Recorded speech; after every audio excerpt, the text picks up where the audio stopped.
But what if Glinda's bubble dress had actual bubbles? What if Elphaba had fishnets and Glinda was covered in sequins? And what if pink went well with green all along? That's right, fellow Aussians, today we're taking a look at how the witches have been designed in Wicked productions from all around the world. We'll be focusing on the non-replica productions, which take a lot more liberties when it comes to the costume design for the witches. So let's start with our baseline, the original US production of Wicked. These costumes are iconic and beyond recognizable. The slanted hat that Elphaba wears, and the iconic ruffled, Dior-inspired Glinda bubble dress. And to just quickly compare to the costumes we're about to see in For Good, we're already seeing some differences. For Glinda, we've got shoulder ruffles, we're seeing a lot more pink involved. She's got a bigger crown that's more akin to Billy Burke's Glinda crown. And for Elphaba, we're seeing a lot of leather, a lot of coverage. The hat's bigger and more foreboding. But to switch things up, let's talk about the 2010 Helsinki, Finland production of Wicked. Staggering differences costuming-wise all around. Glinda's in silver, and there's a lot of drapery, and her scepter is a star, which is more akin to the Billy Burke scepter, of course. And Elphaba's got a lot more red and blue lining incorporated into her dress, which we see a little bit of in the current Broadway costuming,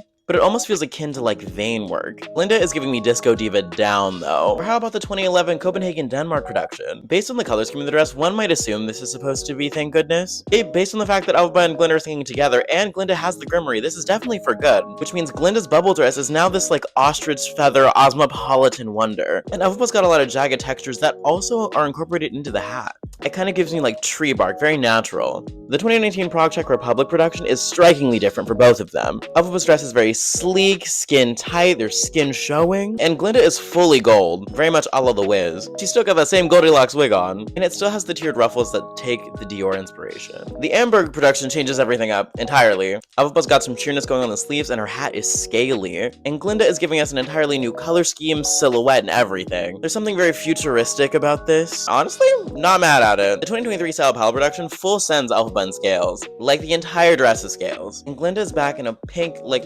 fully tiered cupcake dress with a giant bow, which I kind of love. The 2023 Gothenburg production switches things up entirely. Elphaba is a fishnet diva, and Glinda is giving Sharpay Evans down in this like sequin moment. The Oslo, Norway production sees Glinda in like a purplish pink but with a yellow underskirt, and Elfie's in like a deep green with a huge hat. The 2025 Sao Paulo production does take inspiration from the scales, but changes things up entirely. The hat is now feathered, Elfie's showing more skin and has a peplum, and Glinda's dress is no longer tiered, but it is now adorned in bejewelment. 2025 Madrid production gives Glinda like this pink quinceañera number, and the shape of Elfie's hat kind of gives me upside down cyclone. And the production that inspired this all, the upcoming Austrian production. The bubble dress has actual bubbles on it. Elfie's bodice is a compilation of belts with these open sheer sleeves. No matter what your costuming taste is, it is clear that Wicked inspires and evolves all across the world. So I want to know, what were some of your favorite and least favorite iterations of the witches?